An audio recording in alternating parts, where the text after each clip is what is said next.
Assalamualaikum warahmatullahi wabarakatuh. Selamat bertemu kembali anak-anakku semuanya. Pada pertemuan kali ini kita akan membahas tentang ekonomi kreatif. Mari kita mulai. Ya, yang pertama, bacalah dan cermati materi-materi yang nanti akan disampaikan.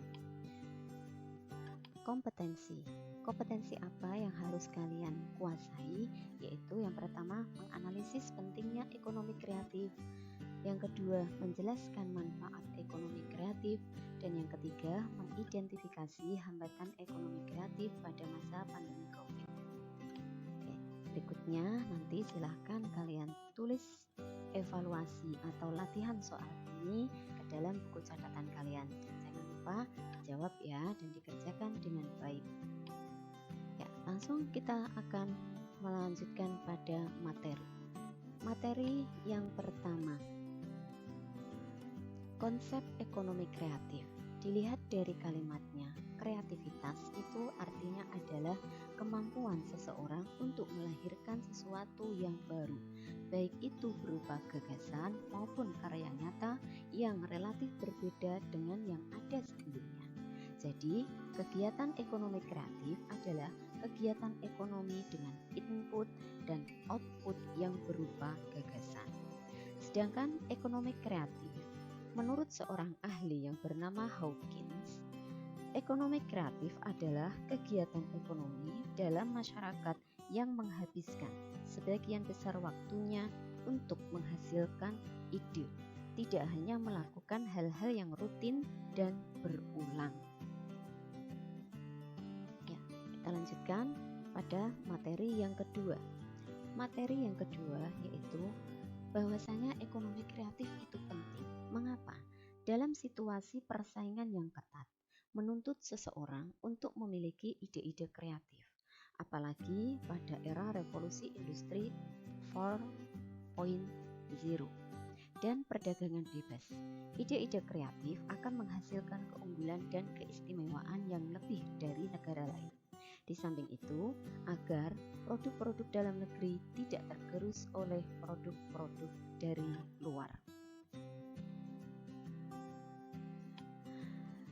Berikutnya yaitu materi yang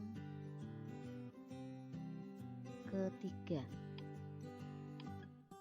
Ya, pada materi ketiga ini kita akan membahas mengenai manfaat ekonomi kreatif.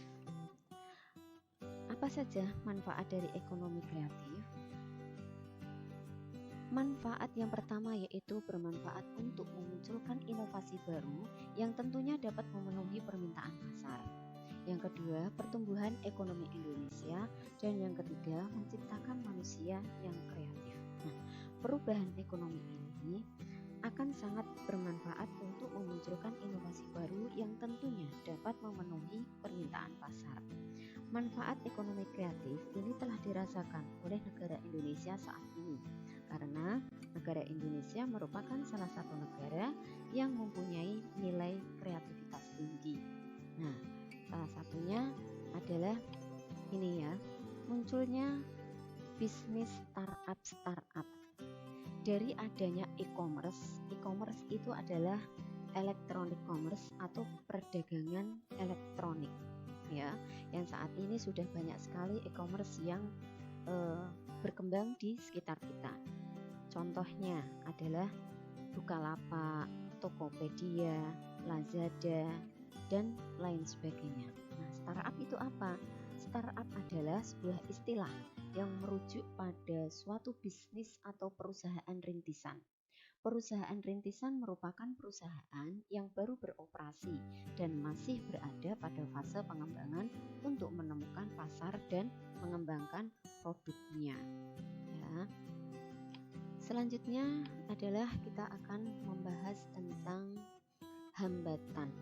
Nah, hambatan dari pengembangan ekonomi kreatif di Indonesia antara lain yaitu akses pada bahan baku, yang kedua teknologi, yang ketiga permodalan, yang keempat perlindungan hak cipta, dan yang kelima ketersediaan ruang publik. Dan yang terakhir untuk materi yang keenam yaitu pada masa pandemi COVID saat ini. Apa sih kendalanya? Ya, kendala pada masa pandemi COVID untuk mengembangkan ekonomi kreatif saat ini adalah banyaknya atau terjadinya pemberlakuan PSBB.